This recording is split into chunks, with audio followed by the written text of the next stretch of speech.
मृणाली, हा बोला ना. आज पिंक पिंक दिसायला काय स्पेशल? अहो आज मी बाप्पासाठी गुलाबी मोदक बनवणार आहे.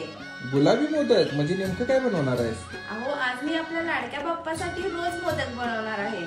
रोज मोदक चांगले तर लागतील ना? तुम्ही खाऊन तर बघा. तो चकचक सोन्याचा कर कोणाच्या हाताचा, तो चकचक सोन्याचा कर कोणाच्या हाताचा, माझ्या हाताने घातला